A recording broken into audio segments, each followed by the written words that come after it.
You ain't heard none your entire life. You ain't got no motion, so I really just kind of ignored him. This is you not capitalizing on the business by sitting there drunk every day. You know you seen that duck ass shit? Didn't pay the people that worked for you. I ain't like it for 1 second. All you niggas backstabbed your friends. He won acknowledgement from Joe. Man, he don't represent New York. He run around jumping in the wood table, setting himself on fire. I told him suck my You wanna look tough in front of Joe so bad. I told him where to meet me at.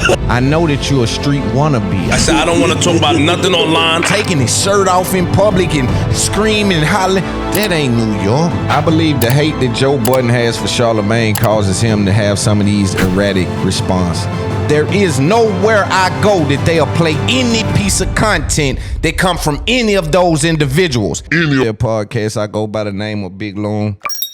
I want to welcome everyone to the fastest growing podcast in the world right now, man. I am extremely happy to be in front of everybody today. We have so much I got to tackle. My name has been in everyone's mentions, everyone's YouTube comment section, every podcaster's DM and text message. So today I think it's time for me to just acknowledge what you're dealing with.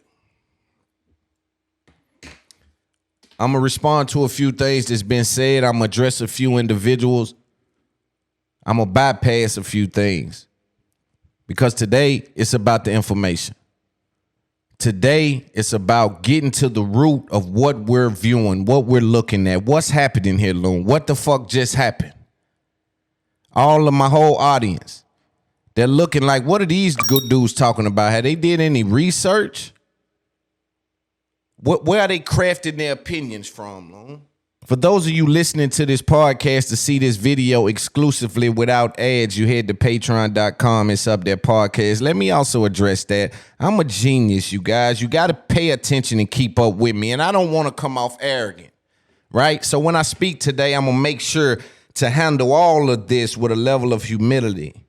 Because I do understand that the viewers sometimes receive me without knowing my background and say, who does he think he is? Not that my bravado isn't warranted.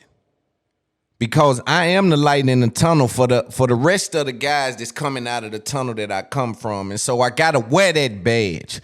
And I got to walk with that honor. Because if I leave it up to y'all, it'll only be internet podcasting. See, I just happen to be able to dance over there, but I come from over here. I just came to y'all party with podcasting, but I really come from over here. And I'm at the top of the mountain saying, if anybody within the sound of my voice can dispute anything I've ever said, they need to head to the front immediately. There ain't no cap on nothing I've ever said, but I have instructed my people to remain silent. You know why? Well, we've seen this trick happen far too many times. We've seen people identify the entire squad, and so now everyone that's looking their way can identify who's a part of their team. See, I'll be identifying my people to show y'all what's going on behind the scenes, but y'all ain't the only people watching.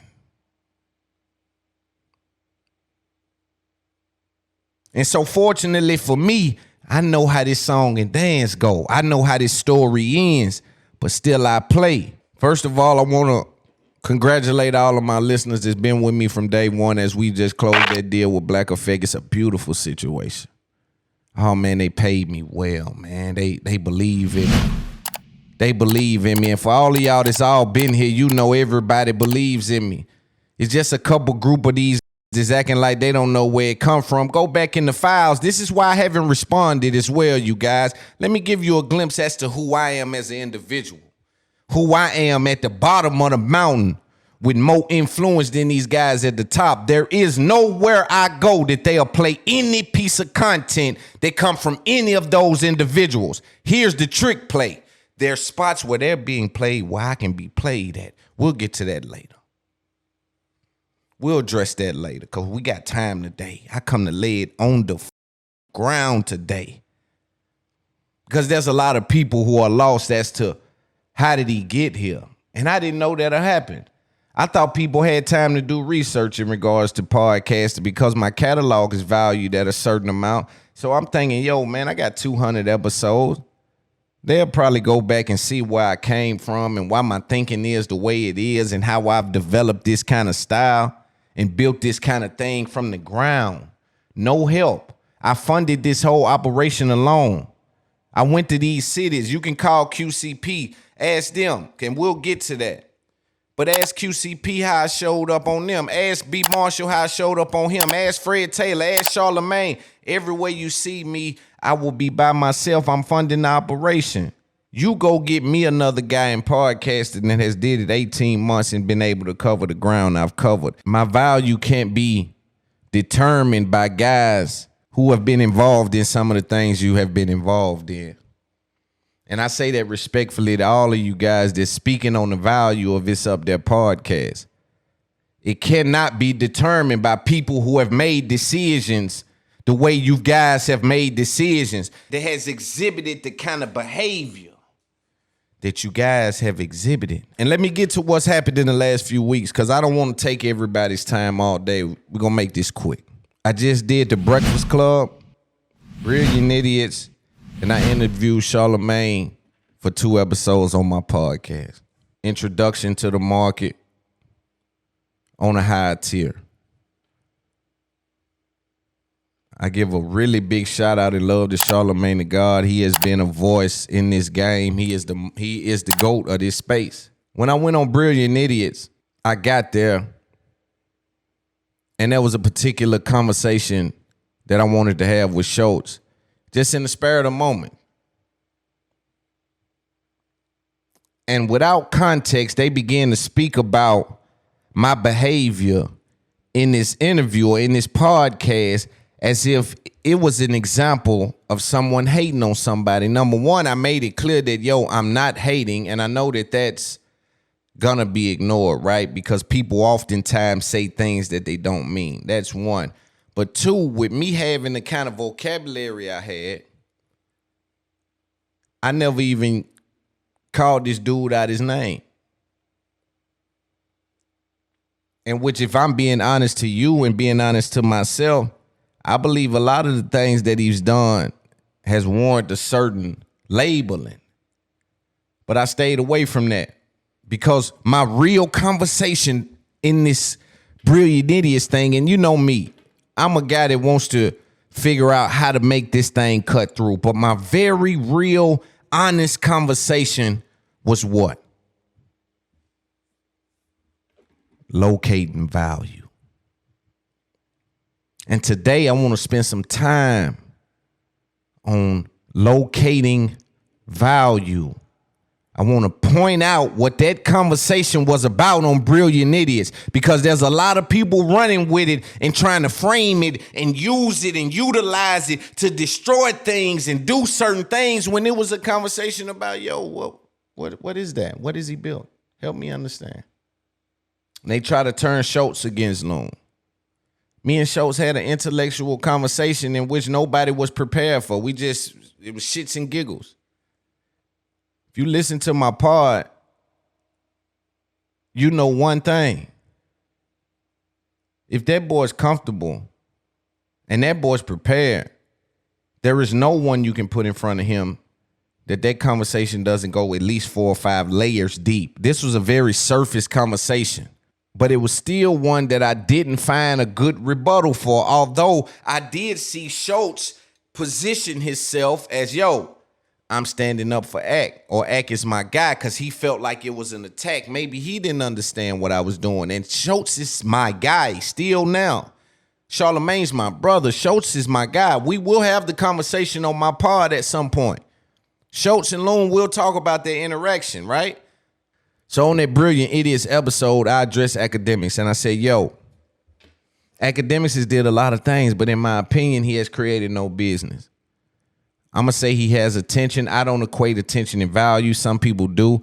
I don't say attention is automatically value. I acknowledge the transition that has to happen from attention to value, and I think that Akademiks has lacked in that position. That was my argument. Now, it was all over the place because these are my guys and we're kicking shit. But my real argument and conversation was value. And I cited the pod. Cited a few things. I'm trying to say, yo, when he doesn't attach his name to the bullshit, who's interested in the conversation? When you say that about me, I've received phone calls from the biggest stars in the game, the biggest athletes in the game, and I don't even like the name drop, so I'm going to refrain from doing that. But make a few phone calls, like real talk. Make a few phone calls, all of you industry niggas, make a few phone calls to your homes, man. What's unfortunate also, and we're going to get to Act right quick, we're going to let him respond and go in and out on that because I think that's a better way of us wrapping context around the conversation. But what I find even more unfortunate is that I see these guys trying to get me to crash out. After my appearance on the Brilliant Idiots, DJ Akademiks showed up on his Twitch, and he responded. He said a few things that I found peculiar. And although he didn't answer any of the critiques I had, I can tell that he took it personal. I can tell that the words hit home. I can tell that he understood that I understood what he understands, but he ain't telling nobody. Let's pay attention to some of what he said. We'll respond and we'll get to him going on Joe Budden, and that'll be the part for today. Let's pay attention. Now, understand that Charlamagne the God has the Black Effect Network. And while trying to build out a roster, it is important for him to try to gain the talent of people that could possibly fit certain molds. But it's probably in hopes to think that they might be Taxstone, because there was a time Taxstone didn't have it. In the words of Charlamagne, and I got to use his words to him, I watched the episode. I didn't know who this is too much. Actually, I had to remind myself because it was mad. I think the only time I communicated with him, he was mad because he said I posted something and he wanted to get tagged. Now, this is a 50-year-old man acting like a groupie. Please tag me, please tag me, please tag me, please tag me. That's. Let me be clear with DJ Akademiks. I think this is lost on him. You have more viewers than me. I have more customers than you. Thousands of people are paying on Patreon to see my content that cannot be affected by algorithm change.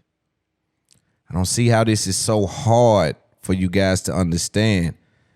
It even saddens me to hear Joe Budden, and we'll get to them in a minute, speaking on my pod and speaking about YouTube numbers. That's my third YouTube channel, and YouTube is literally the fourth or fifth leg of our business. And we still make, $5-6 grand a month off YouTube. But at the end of the day, I'll repeat this for the people behind me. We have thousands of people on Patreon, and if you're listening right now, come to Patreon. That's how you support us. Also, this is the trick bag they want to put you in. Pay attention. See, if I didn't know any better, I would chase those YouTube numbers. And I'm chasing these guys on YouTube. No, I'm building a business. I'm building a back catalog of great content that can sustain individuals behind a paywall.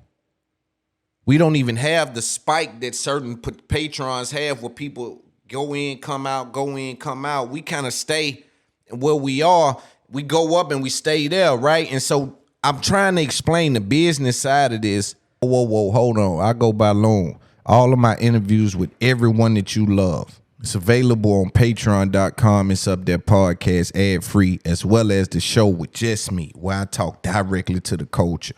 Plenty more perks. I see you there. Let's get back to the show. Because it saddens me to hear these people at the forefront of the culture miscategorize value in that way. Now, let's get to also the reach of this up there podcast and just Loon as a media personality. I can probably get everyone that they can get, excluding icons and shit like that. But just like regular interviews, like I can get all of them people, but it's people that won't come to their platforms that'll come and sit with me, that'll come sit with Wallow and Gilly, that'll go sit on Big Facts. They'll never sit with Akademiks. They'll never sit with Joe Budden. And they don't say it because they don't want the headache. They may don't want Joe and them mad at them, and they may get a free post from Act here and now. So it ain't to be discussed, right? I'm the only that come in with enough money to say, well, if they crash it, let them crash it. I go back to the street. It's good. Whatever they give me in this game, I'm tripling it because I come in a hustler. I come in with avenues to triple money. That's what I come in doing. So ain't no way for them to do nothing that's going to bother me. Whenever they come around me, somebody got to go holler at Pac. Somebody got to go tell Juice I miss him. Somebody got to go tell Pop that we still trying to hold his.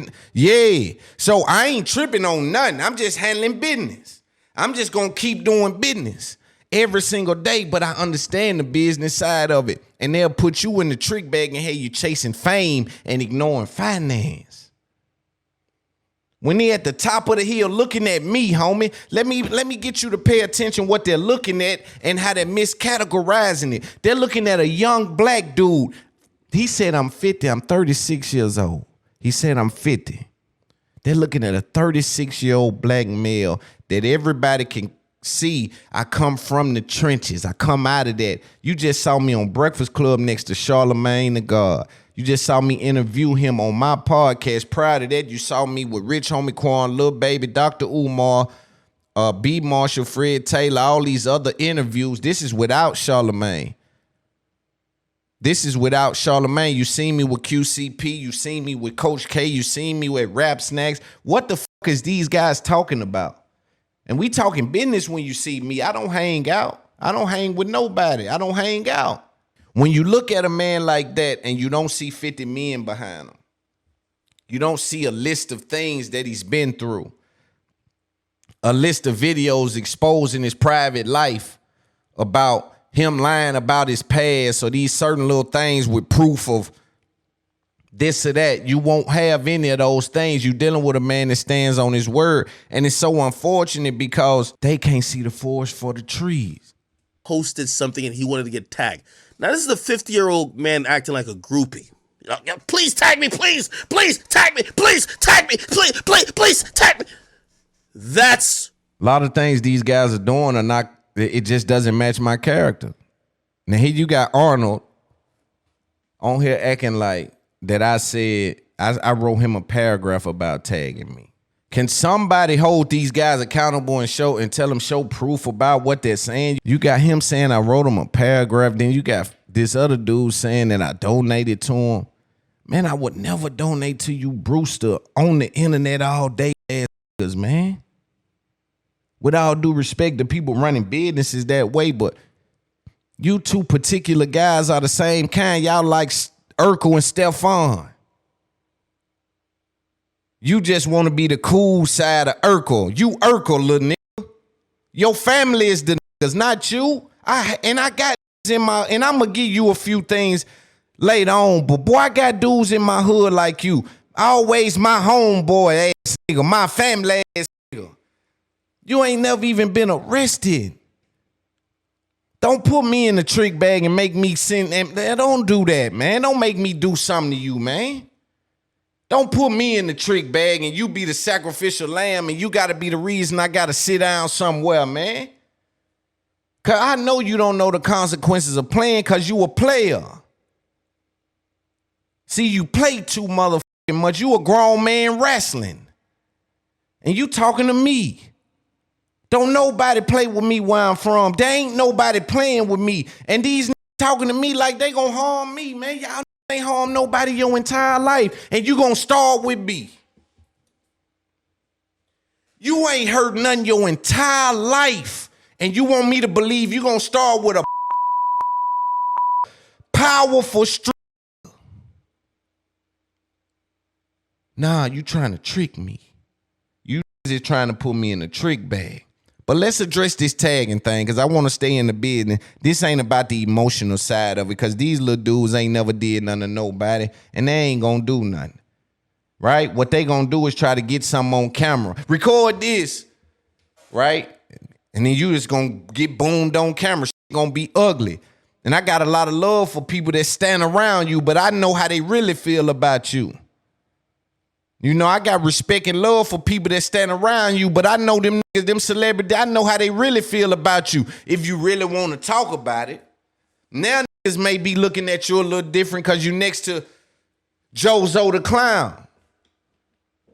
But I do know a lot of people that know a lot of history. And don't forget, I know Riri Loke. But let's get to DJ Akademiks and his tagging thing, because I believe this is extremely important. And that's my last time speaking about Queen. Usually here I tell the youngsters to pay attention, but I'm no longer telling the youngsters to pay attention, because if you get it, you get it. If you get what I deposit and able to withdraw it, then it's yours to keep. If you get nothing from it, then you can just be another person that's in the line that didn't get nothing from it, that's waiting on something out of the machine. But I guarantee that every time I speak on this platform, somebody gonna get something out of it. Let's set the record straight there. This tagging thing. I find this interesting that this became a conversation, and this is something he hung on. These industry niggas is so wrapped up in the industry that they don't even understand, or they can no longer consider the fight. They no longer consider the road travel. So here I am, a young creator with a podcast that's just did 160 episodes straight by myself with no co-host. 2 hours a piece, some 3 hours, mostly 2.5 hour episodes. 150 episodes, right? Right? In the midst of that, I've lost 2 YouTube channels. I've built here, built there, lost this, lost that. So I've decided to head to Patreon and centralize my audience as I gain the information. So you watching a man work with information that he's gained along the way. This ain't an alley-oop. This is a creative shot. And see, all y'all see is me at the rim finna dunk. Y'all don't understand I created this shot. So let me explain. When you're so disconnected from what it takes to be discovered and the discovery process of your brand and business, because we all must know that, especially on your come up, especially when you get a opportunity like that QCP and Lil Baby gave me, they're my brothers for life.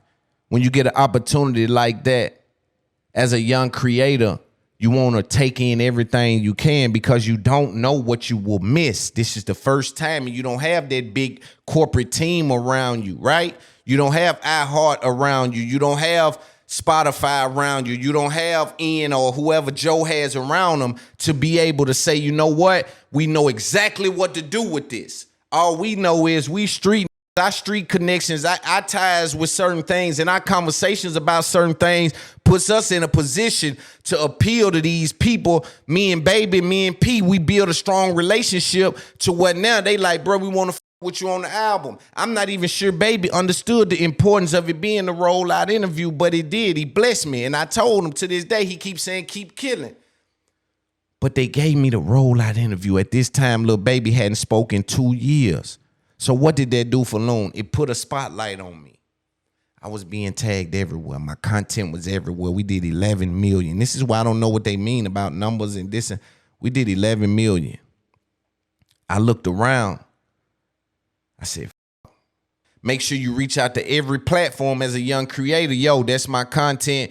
If you don't mind, send the audience my way. I might got a few customers in there. We in the discovery process. Lil Baby just put me on a pedestal, right? In regards to sending traffic to the content. This is a masterclass on how to respond to noise and narrative. But the tagging process to me is where the value lied. Because oftentimes with Akademiks, with these other platforms, I see where they've built their business from other people's content, whether they be lives, and this is way deeper conversation, down the street conversation. But I need you guys to pay attention. These platforms, respectfully to all of them, because I love and respect them, I need them, right? One hand wash the other. There's a collaborative effort involved in getting this content to make the rounds that it needs to make. But if you pay attention, they do not have any original content. Every piece of content they have is someone else's content just on a pedestal on this platform. Now, there's value in that, but that doesn't make you a content creator, right? So I'm the content creator. Now here you are with 1 million people watching this Lil Baby clip that I own. So as a content creator in the discovery process of having a smaller podcast, but getting the opportunity of a big platform that basically made my platform bigger overnight, you right, I have to say, tag me. You know the importance of tagging the creator. Give me the credit so the people understand, oh, that's where that conversation came from. In any business, the discovery process is one of the more difficult process that you have to go through. Because once they discover you, now it's just find your chicken sandwich, right? They know who you are. They're waiting. They're kind of waiting on something to pop up over there that they like because they kind of got an idea about who you are. Just create your chicken sandwich. And I say that because Popeyes sold chicken all that time, created a chicken sandwich and had an influx in the market. So I know I can't just leave things out there like that now. I got to drive them on home because they'll just be like, what did he mean by that? So I want to help people understand if they don't. Some people get it, some people didn't. But the rap context around how important a tag is. And they can't tell me that they don't know this because they're operating on these platforms, Akademiks in particular. When he says that, man, this man wanted to be tagged, he wanted to be tagged. Then he exaggerated about my age. He exaggerated about the length of the conversation. And then he devalues my understanding of the business. As I'm from behind him saying, hey, I know the value in that, man. Send that value this way, dog.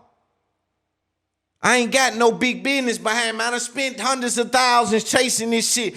Send that value this way. And this was a one sentence thing, but wrapped in that, if you know the business, if you're a part of the culture, if you're a part of the executive side of this, you understand what I'm saying.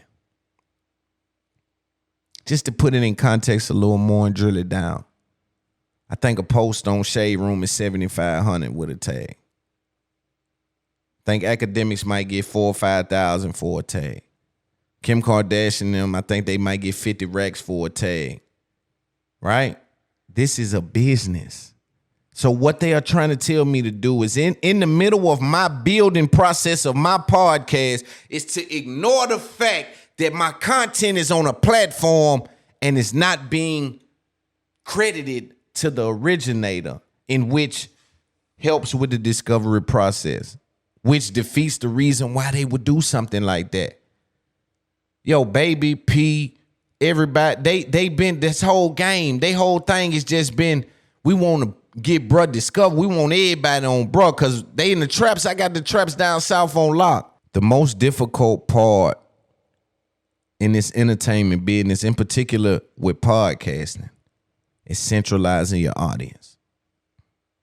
A lot of these podcasters never built what I've been able to build, so they don't know that part. They think it's just all about getting famous, right? People can know your face and not know where to find your content. So that's the position I found myself in, to where everywhere I'm going, I'm being stopped. People know exactly who I am, but some people think I'm a TikTok star.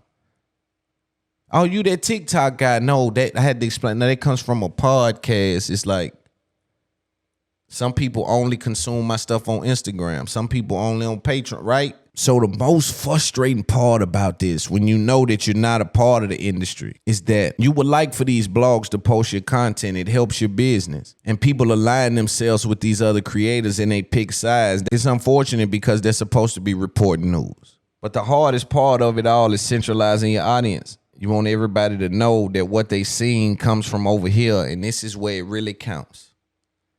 And that's why I'm so big on the people that support me behind the paywalls, is because that's where it really counts. And I want to put something in perspective for y'all who are just watching other podcasters that's kind of been ingratiated in the middle of this little beef or scuffle or whatever it is. You can have 2,000-3,000 people over there at $10 a month, make $30,000 a month on Patreon. I just want to put that in perspective. 2,000 or 3,000 views on YouTube probably get you 10 cents. Now, the kind of content that can live on Patreon is has to be evergreen, and I think that's what warps my understanding of what Akademiks is doing.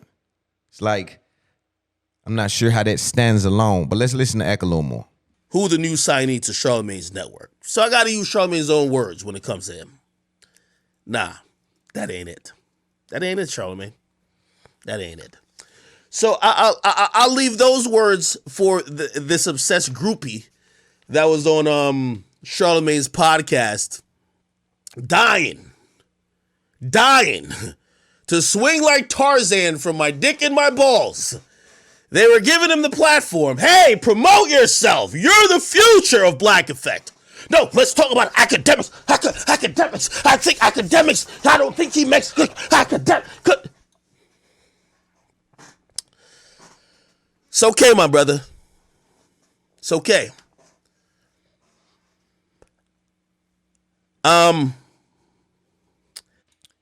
As you pay attention to this video, and I'll put myself on screen. Notice every time he goes to talk about a point I made, he stops and he stutters because I don't think he has a defense. I didn't say he didn't make any money. I didn't say he didn't have any position. I said that there's no true longevity in business associated with what Akademiks is doing. It's some and one shit. And let me be clear, this does not apply to all streamers. Akademiks had a unique circumstance. He had a unique opportunity. He was a streamer that was ingratiated in rap.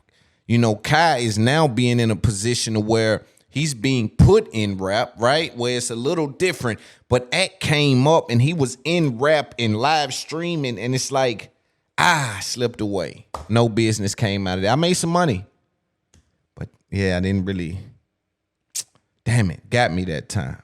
And also, I want to say this about the tagging thing. Then I'm gonna address this part right here where he speaks about me saying I could have promoted myself on that episode. I've warned y'all a long time ago, if you listen to this podcast, that they have created a system in which they shun you for adopting the very behavior that you need to be successful. As you hear Akademiks with one of the bigger platforms in hip hop posting my content. Now picture that. As I was in the middle of creating traction and being on the phone with all the biggest celebrities and athletes in the world every day, calling my phone, hitting my DM, reaching out to me every single day. As this was happening to me, I said, I will not be famous and rich without any industry connects, without anyone that I knew that was ingratiated in the understanding of how to maneuver and navigate in such a space. I said to myself, all right, we got to overpack because we don't know what we going to need when we get there. So every tag, every mention, every post, every outlet, we're checking every trap because we don't know what we need. And I would be a fool to underpack. I'd be a fool to have a coat and not take the coat to where I'm going and then need a coat when I get there. So I didn't know what it take to build the brand. I didn't know what it took to build the business. I didn't know if Akademiks needed to tag me, if Shade Room, I didn't know. I thought that was essential. Some kind of way, Instagram blog pages have been able to infiltrate the business side. And you know why? Because of the audience. They do have an audience. There's an audience there. And so in the same way that these ad companies work, in meaning if the people are there, we want to try to convert some of them into customers. I'm only taking what the biggest companies in the world do. They understand everybody viewing ain't spending. They get mad because I said because I'm a nigga. But let one of these Bill Proctor or one of these dudes with a suit come out and say, what the first thing you need to do when you come out is identify your customers. Separate your viewers from your customers. On your YouTube, you're going to have people that view, but they won't spend none. Your job is to identify the person that's going to... People going to go to clapping. But because I said, they take it as a shot. But I had to make sure I capitalized on what we were doing in that moment, seeing that I didn't know what we needed when we got to where we were going. That was a very interesting... Well, it wasn't an interesting conversation. Even you were just obsessed, but it was interesting how everybody took the conversation. I'll tell you why. I think Andrew saw it for what it is. Number one, rehashing old talking points. You're still talking about the Grim Reaper, brother. Grow up, and you look older than everybody in the room. Let me also respond to this and also respond to people saying that, yo, you could have took that moment to promote yourself. Entertainment 101. They must either love or hate you. But just knowing you is never enough. Right? I'll give you that jewel. And I see people mention Shultz a lot in this. People continue to mention Shultz. I want to reposition this conversation on behalf and for the sake of my friend Charlamagne the God. But before I do that, I want to let Akademiks speak a little more. Grow the fuck up. Talking about the Grim Reaper? Brother, grow up. And you look older than everybody in the room. Grow the fuck up. Let me address Arnold as it pertains to the war in Chirac and the Grim Reaper comment I made on Brilliant Idiots. Number one, I think this just leaves credence to the fact that this was not an ambush on Akademiks because I didn't even come prepared. When you hear Arnold say something like, yo, he showed up with old talking points and he was talking about the war in Chirac, it's something I did a long time ago.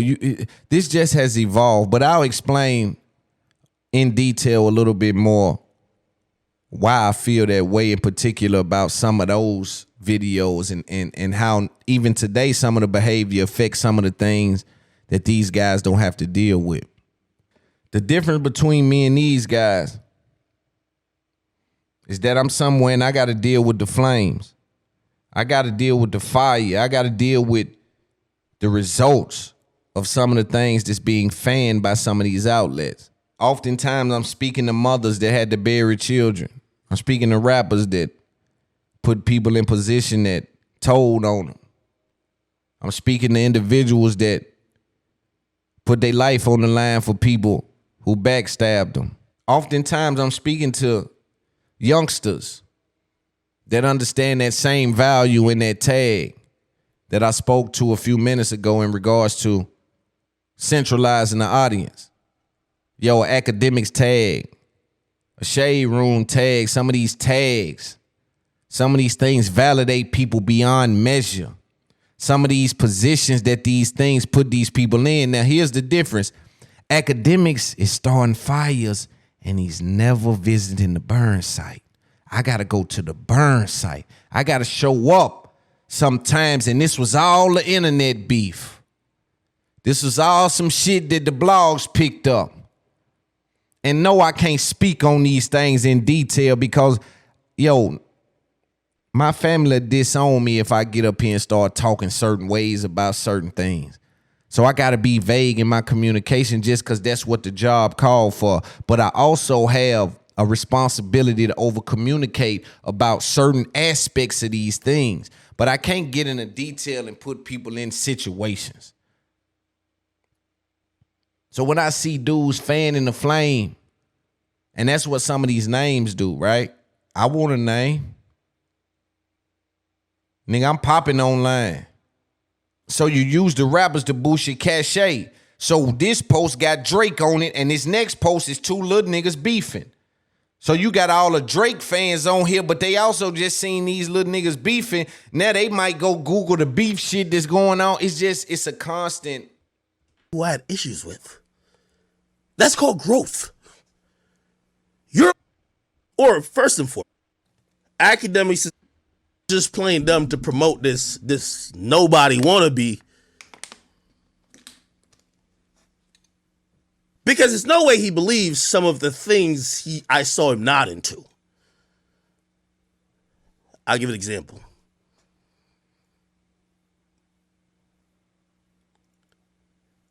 That somehow Akademiks is making, or first and foremost, that somehow my streams, or what I do, period, is on somewhat of a lesser caliber than even the Brilliant Idiots podcast. If you think I see it as such, y'all are smoking dope. Uh-oh. Here's a trick. See that trick? He said that if you think that his shit ain't on the same caliber, that ain't what I said. I wasn't speaking to caliber. See, words are important. I was speaking to replay value. I would argue Shultz with Brilliant Idiots, with Charlamagne, has replay value. I would also argue Flagrant has replay value. I would also argue that even Joe, and we'll get to him in a second, has replay value. My pod has replay value. I don't think any of those streams have replay value. That's me. So again, this isn't about position. I didn't take position from Arnold. You a placeholder for today's news. And in the same way they can fire some of these anchors, same way ESPN can get rid of Jalen Rose and all these other guys, because we'll sit somebody else in that seat, because ultimately we feel confident that they're talking about professional sports, and that's the catalyst of the business, right? So again, your position is talk about the bullshit, and you get a bunch of people looking. When you get over here in these Spotify wars and you're supposed to be building your home, you're supposed to be building your little structure over here in this Spotify area, and you keep leaving this house to go back over here where it's crowded building, because you're addicted to what comes with being in that position, which is the views. And the views are not there, in my opinion, because you create so much value. They're there because they think you have insight as to what may be going on. There's a place for that. But I just think that the person in that place is interchangeable. If some of these people stop doing podcasts today, you'd be like, damn, man, we miss them. Nobody do a pod like that. Or damn, man, we missed that. Nobody do that like that. If he stopped doing that today, another dude will just pop up and they'll be like, oh, he doing that shit Ek used to do. He get the views now. Because I heard certain words being thrown around, and I realized it was a very dishonest conversation. So we could open this conversation up completely. And this is not out of vitriol, because this is so much respect. You know when it comes to speaking, especially about Charlamagne, and I love Shultz. Respect. But we do have to really address some of these things. Because y'all had this clown talking about something that y'all was keying, and yes, I don't know if maybe he was giving that Taxstone energy. And anytime these little quasi-street niggas come into the conversation, they bully intellectuals and logic. But that's why I'm here. This is why I've made actually a name. Because all of those niggas come across as ignorant. And they could talk with a hint of aggression and a hint of like this veil of threatening, but they still look like an idiot when they're going up against ideas and logic. It never fails. I heard them talk about replay value. Let's go. I don't know if people are trying to do the soapbox thing, but I'll clarify it. We all talk about current events. So let me be very clear. My stream, The Breakfast Club, excluding the interviews. My stream, The Breakfast Club, current event topics, Brilliant Idiots, Hell of a Week, even flagrant without some of the great guests. You see, he's explaining to you what I've identified in the market. You see how he goes to naming those, and he got to say, well, except for the, and except for the, that's where the value lies in each of those people that you're talking about. The current events is just to get the audience over here. The value lies in, hey, yo, check that interview out. Like, them dudes is, like even with Shultz. Shultz and them talk about current shit, but they go deep, and it's a funny conversation. Even on Brilliant Idiots, even over here. So this also let me know that he really doesn't understand what I'm saying, and maybe I didn't articulate it well enough. So I'm speaking to the audience at this point. There's a thing that happens when you do this communication, when you do this podcasting thing. And there's some people that do it better than others, but it's something that I've noticed early on. It's when you have these conversations about these current topics, you have to have them in a way where it's not current topic-y, right? So you have to have some value wrapped around the current topic conversation that might even apply to just regular life, that I can look back on, that I can make compilations of, that I can make, you know what I'm saying? It provides a level of value to the content. When even though we talking about Tekashi 6ix9ine and how he kind of snitched and what happened with that, Loon got into how you supposed to have noticed that he wouldn't have been that kind of individual and the gang might have made a bad mistake, right? It's things surrounding that that's value in that. And so even when you hear Akademiks explain himself, you hear him have to carve out these things. Now, if these was any old things, I'll say cool. But that's where the value lies. Let's listen again. So let me be very clear. My stream, The Breakfast Club, excluding the interviews. My stream, The Breakfast Club, current event topics, Brilliant Idiots, Hell of a Week, even Flagrant without some of the great guests. There is no replay value to some of this shit. Let's not try to content shame now. Not because I'm doing this live, just kicking it on a live stream camera, and y'all doing it whether you're on iHeart's mic or you're doing it in any studio. It's no difference. Ain't nobody going back 6 months like, oh my God, I gotta go. This ain't Breaking Bad, my nigga. This ain't Game of Thrones. Let's just keep it 100. So I don't know. I heard this clown try to interject it, and I'm like, are we serious? Let's not start this whole, I always say some people, they become elitist when they talk about content. That's what this loser was, except nobody even knows a single original thought this fucking idiot even thought. We don't even know what his thought is. Even his thoughts about me was regurgitated from the talking points of the niggas who have consistently just said the same thing without even advancing the ball. I regret to inform everyone that this was not some sort of ambush on Akademiks. Again, there was a conversation surrounding comedy that came up. I found it interesting that Andrew Schultz, someone that sells out stadiums, one of the best in the business, in my opinion, I found that interesting that he thought Ak could do comedy. That conversation led to, okay, Ak is funny. Give me 5 jokes. Give me something he said that's funny, right? That led to value in the space. That led to streaming. That led to Casanet, Aiden. Like, I don't get what we're missing. When we speak about podcasting not having replay value, I want to push back on that as well because I watch Rogan. See, I don't watch this bubblegum shit y'all do. I look at podcasting like encyclopedias. I look at this shit more than just a conversation about nothing. I know the power in these conversations. I know the nations that can be built on the backs of these conversations. So you're right. I don't look at these conversations like, oh, it's just fly by day. I'll be back tomorrow with more. I don't view it that way. By watching that conversation. Whoa, hold on. I go by Loon. All of my interviews with everyone that you love. It's available on patreon.com. It's up there, podcast ad-free, as well as the show with just me, where I talk directly to the culture. Plenty more perks. I see you there. Let's get back to the show. Everything made sense to me.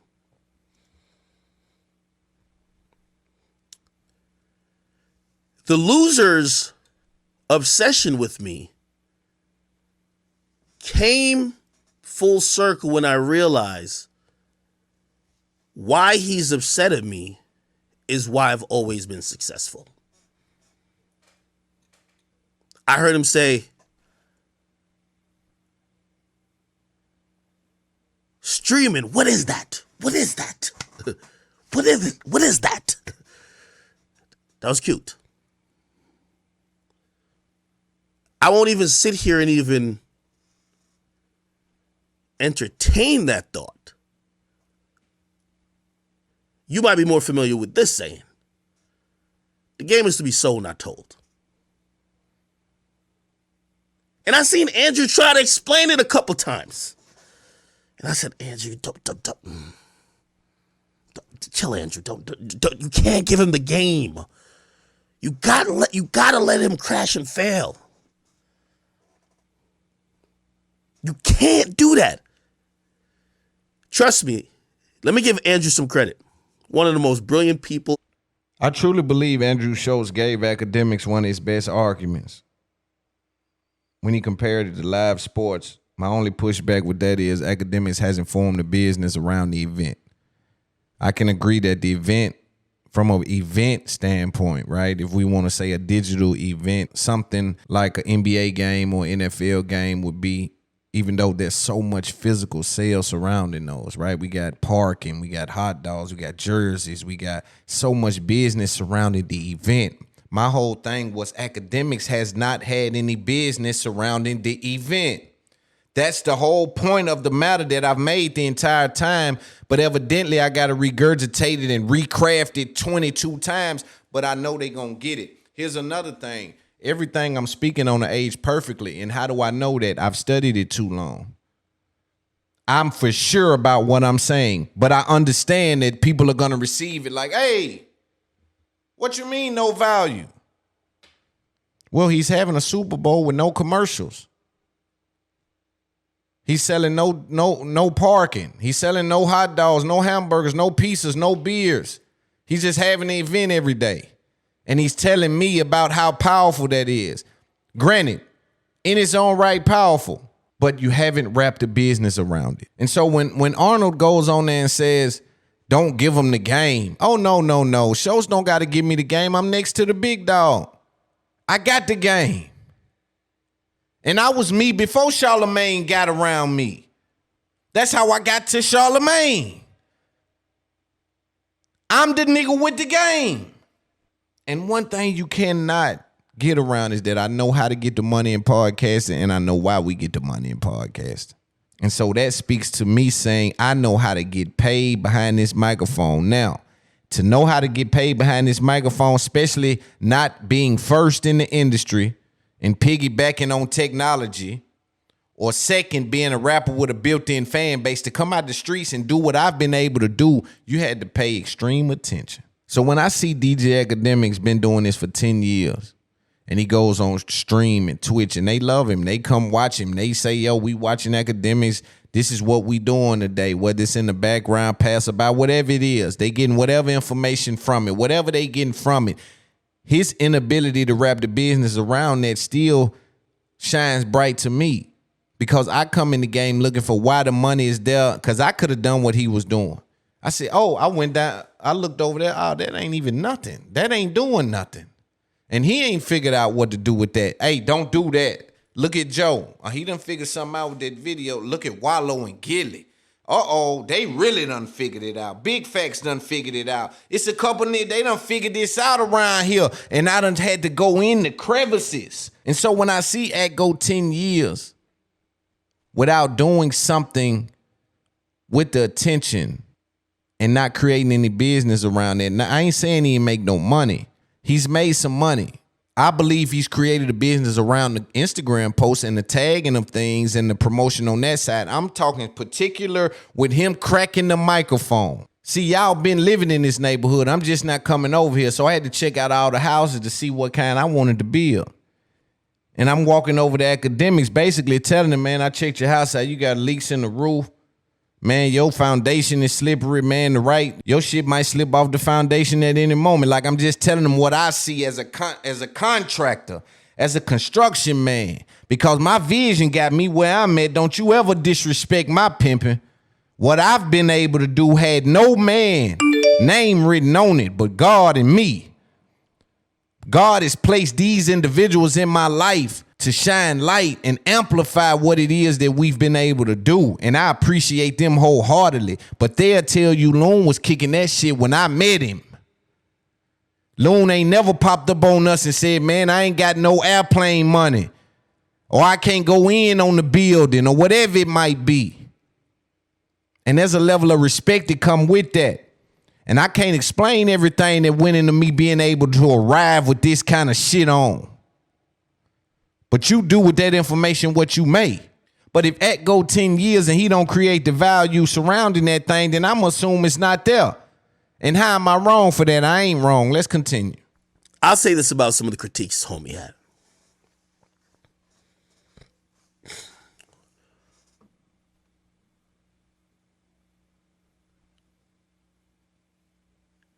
Niggas like you feel because you're from a certain environment, you deserve to be the person to tell a story.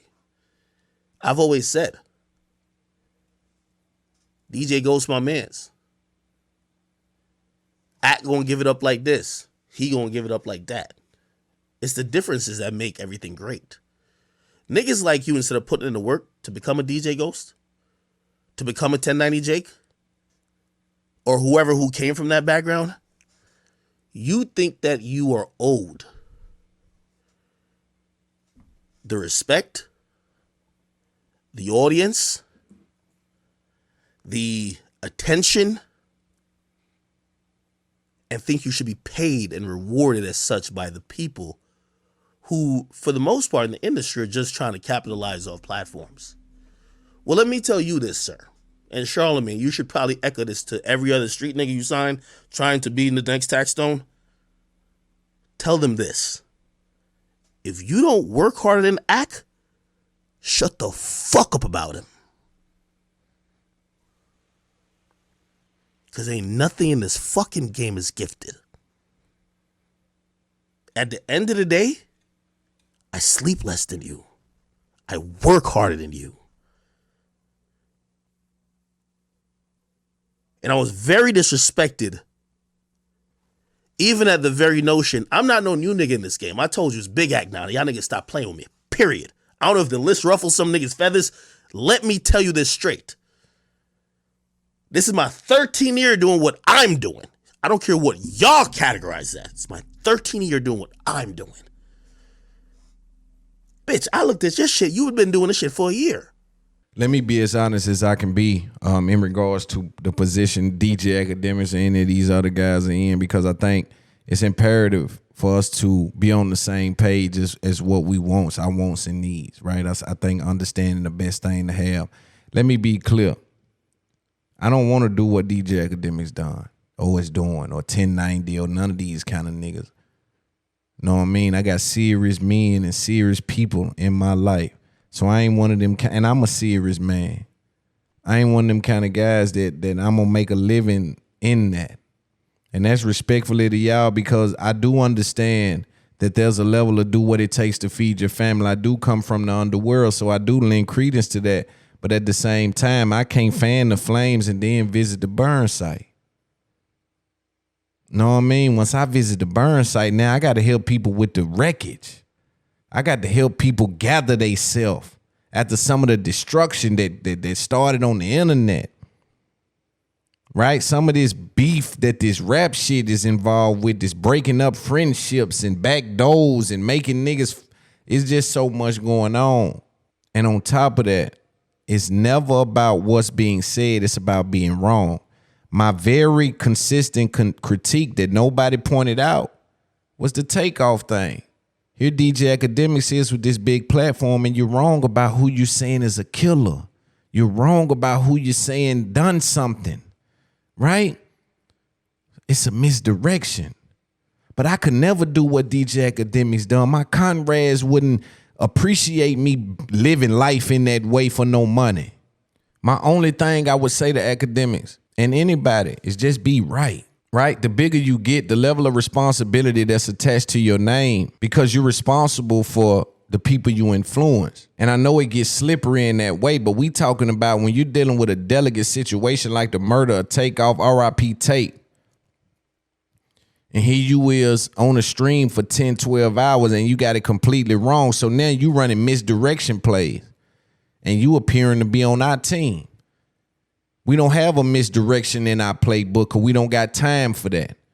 We need to be getting yards. We ain't got time for the fake, the flea flickers and all that. We going to get sacked, which means in the grand scheme of things, it's going to cause problems to the game plan that we got in place. So what I'm saying is I'm looking at something like that and say, yo, what about his family though? Not only his mother and them, right? You misdirected her anger. Right? You'll misdirect people's anger, not only them, but you misdirecting people's goons. You misdirecting killers. Like who did? Oh, he said such and such did. We on this, and he wrong the whole time. He done moved on. It's been 3 weeks. But because that was what was reported, it might have been a shooting over here somewhere that everybody still got to deal with, but you was wrong the entire time. So who am I to sit back and not say nothing about that? They got that bad in this industry where they sit back on their hands and don't nobody say nothing. But it's affecting real life, homie. Not one time did DJ Akademiks speak to any of the talking points. When he brought up the Grim Reaper thing, he just said it was old. When I said replay value, He didn't say anything to it. He said none of this shit got replay value. So he basically agreed with me there.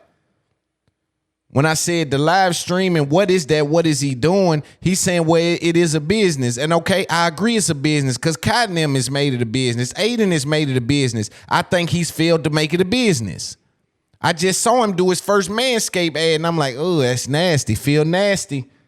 10 years in, feel nasty. How we do it, he don't know how to do it because he ain't done it. Feel nasty, but it's necessary. And also let me be clear amongst this recording today. It's going to be a long pod that I'm going to disregard disrespect from these guys that's never been in jail, never been outside, probably ain't never done nothing. You know, I got to disregard them. I want them to run up on me to show me what they talking about. That's all I want. It don't take but one of y'all. When one of y'all make the mistake, everybody else will know it was a mistake. So I just want one of y'all. It don't matter which one. I ain't got no picks or chooses or no favorites. So I just want one of y'all, just one of you. Just please. I'm gonna, you know, whenever I'm traveling up y'all way, I'm gonna let it be known I'm up that way. I ain't looking for no trouble. I never try to harm nobody. I never try to do nothing to nobody. And we gonna be upstanding citizens. But I do invite people to come see me. You know, I invite these particular guys that's talking like this to come see me because I think they need a reality check. The idea that they'll even say some of these things not knowing who they talking to. You don't know who I am. You don't know what my reach is. Y'all niggas is the dumbest niggas I ever seen in my. This how I know y'all didn't come from where I come from. Y'all ain't did no investigation. First thing I'd have said, he with who? He did what? He, huh? How? Who is that? It mean a little something. It hit different. Pay attention. We're going to get to this Joe Budden thing in about the next, I'll probably give y'all 20 more minutes on Act. We're going to get to Joe Act, Charlamagne. I'm going to really dig into that, and then we out of here. Them the only two topics today because I felt as though I owed the audience a response to all of this shit that y'all seeing going on. I know y'all see me killing podcasts right now. I got a couple of interviews out that's going crazy. Y'all just stay down with me, man. We're going to go a long way. But let's get back into what Act was saying. I said to Schultz, I said, Schultz, imagine you did comedy for 10 years and some bitch ass nigga come in after a year saying that what you do ain't real comedy. Here's another misconception, and I hate I got to stop it so much. This misconception here is, hey, yo, Schultz, what if somebody came in and told you that what you're doing isn't real comedy and they just started doing it? Number one, I didn't just start doing it. I did my first podcast in 2015. That's number one. Number two, I never said it wasn't real content. I said it didn't have real value. Whoa, hold on. I go by Loon. All of my interviews with everyone that you love. It's available on patreon.com. It's up there, podcast ad-free, as well as the show with just me, where I talk directly to the culture. Plenty more perks. I see you there. Let's get back to the show. Hey, yo, Schultz, what if somebody came in and told you that what you're doing isn't real comedy and they just started doing it? Number one, I didn't just start doing it. I did my first podcast in 2015. That's number one. Number two, I never said it wasn't real content. I said it didn't have real value. So it's a different thing. Now, if you're going to argue that because it doesn't have real value, that I'm saying it's not content, then you're misusing my argument. There's a lot of content out there that people are not making money off of. There's a lot of content out there that's living on these platforms that people are not benefiting off of, right? So I'm saying that your content had no real value, but yet to fit your argument, you're going to frame it as if I said you don't make real content. Newsflash. What I do on this live stream, I equate to. And by the way, I get paid like it, so I don't give a fuck about saying it. I equate to a late night TV show, a fucking syndicated radio show, or a big time podcast. It's the same fucking thing. I've figured out the business for it. I've done it. No fancy studios make nothing happen. It's all about the content. The people come for this. They were here before I bought the 2 million. Let me put it in perspective. Then we're gonna move on from him because Well, I can agree with him when he says, yo, it's about the content. No big fancy studios, none of that. I can agree with that, right? I think that's a great argument to have. I don't see that being something we can't speak about. Here's where we find some opportunity to discuss something. About 70% of the time with DJ Akademiks doing this quote unquote live stream is other people's content. This is the difference between him and Kai. Kai actually has games and bookings that come in he's creating a thing over there, right? Even Aiden, sometimes he does real interviews over there. Like, I don't really know what Aiden does so much, but I know Kai really is doing a thing. Speed is really they're doing shows damn near. And so when he says it's about the content, he's right. But half of the content he plays isn't his content. He's the only person that's able to go on YouTube with somebody shit in the background and still be monetized. Everybody else, you don't get monetized with that. They're going to say, yo, no monetization, that's over. But with him, he can play your content in the background and talk about it and still monetize and call that creating content. I know what it's like when you want to formulate an opinion on current events. And those current events might include a video that's out there or a piece that you need to put together. But you need people in-house to put that piece together. People like Steven Crowder, they take a lot of time just filming shit for tomorrow's show.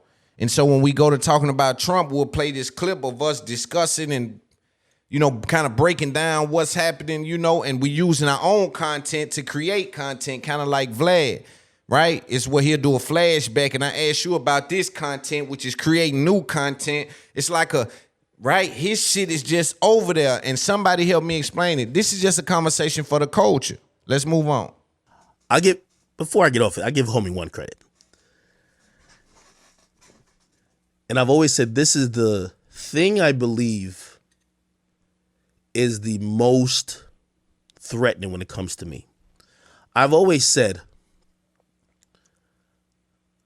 I'm not the end, but I'm the beginning. After me, there's going to be much more. But what's been started is a change that y'all can't control. I started doing what I had to do to get to where I am because I realized I was in the bootlicking, interning, whatever that was going to work at some radio. They probably wouldn't even fuck with me. I don't know nobody. I don't really. And I'll address one last thing, even though I said I was going to. I do that a lot, right? I seen he was trying to make a point about attention versus customers or whatever the case is. And this is why I say I welcome all scrutiny and also challenges because I'm a little bit different. I'm like a quasi type of hybrid. I'm not just like a media entity. I'm like this media personality, but some people kind of give me the gravity and weight of almost kind of being seen as like, well, he's kind of like almost like a rapper, in a sense, you know what I mean? And not to gas myself up, but again, to use some of these traditional outlets and compare it, that's media has always just thrived on attention. You might have some people who have, they have like loyal fan bases, and even to that extent, how loyal, right? But here, Akademiks, let me explain this to you because I know you're watching, right? What I'm trying to get you to understand is that my understanding from the outside of the game before I got into the game is where is the money? I examine every nook and cranny of this industry in regards to cracking this microphone and making money. It was that important to me to be on the right side of history. I'll say this to you. Shultz has identified his customer. He sells comedy. He sells tickets. Charlamagne has identified his customer. He sells books. He sells other products. Even your God, Joe Budden, has identified his customer, but we got different critiques for him. Wallow and Gilly have identified their customer via bar stool. Loon has identified his customer. And now I just got to build it out. You have yet to identify your customer. Marketing 101, everybody that views it won't buy it. I don't know why that doesn't extend out to YouTube videos. I don't know why y'all can't grasp that and why that's so hard for people to understand. But everybody that view it won't buy it. That's just how it works. That's what kind of media is. So, like obviously at times, my ego gets inflated, this and third. And this is why, like, I take if it's an L, I take my L in stride. Because the reality, and this was another reason I saw this nigga vigorously dick sucking like Kai and Aiden and everybody, who, by the way, two streamers who both have acknowledged to me like, yo, Ak, like, you one of the goats who, like, before we even started doing this shit, we were seeing you doing this shit, right? But those are my guys, and they're way bigger than me in the space at the moment too. Just explain my entire case, point, so we can move on and get to him going on Joe Budden. He just explained my entire point. If you listen there, he went on to speak about me speaking about Kai and Aiden and how they've created business around their streams. Then he said, hey, they even looked to me and say, yo, we looked at you, bro. It kind of had us to start this thing. Like they give it up to me. Then immediately 3 seconds after that, he said, they're bigger than me in the space right now. And that's where my point lies, is that you were doing what they were doing before they were doing it with all the connections, with all the rappers, and somehow they are bigger than you at this point. And this is not the evolution of the game. This is you not capitalizing on the business by sitting there drunk every day. That's what we're dealing with if we really want to talk about it, right? You built this amazing thing and sat there drunk with it. And so I'm identifying that, yo, you were doing that before them, man. They wrapped the business around their stream. You still just doing it over there? Damn, they took the business from your stream. So you had a deal with Twitch and they just stopped the deal? And you still do it every day. So they don't see the value. So they mad at me because I don't see the value and Twitch didn't see the value in keeping him there when he had the deal. Now, Rumble, they're in a specific position where they're building. Salute to Rumble. They're building. So having Act there means something different than being an established Twitch. See, this is where your real value comes in at. It's when it's crowded in the paint. Over on Twitch, it's crowded in the paint, baby. What you got? And if you don't have much, you won't get much. And in my opinion, they stopped the deal because it wasn't enough value attached to the Akademiks brand being there. That's my opinion. They take this as disrespect when I ain't called him out his name yet. They done said a lot of things they got to pay for. Whatever you say you got to pay for, I'm a cancer. I'm just like 50, I'm a cancer. Player, it's a real long game, man. It's a real long game. And I can't wait for the opportunity to show you guys how this game go. I can't wait for the opportunity to get next to one of you guys and really pull your coattail and have a conversation with you. I just want it to be me and you too. I don't want your homeboys around. I don't want no cameras around. I want it to be me and you. And I want to look you in your eyes. Because you niggas do too much on camera. I know you niggas poo nanny. I know this. And this ain't even to be discussed. I'm a multi-million-dollar brand. This ain't even to be discussed. But it's important that I let you guys know that I know you faking. And soon enough, we'll be in position to pull that skirt up. Let's get to Joe Budden.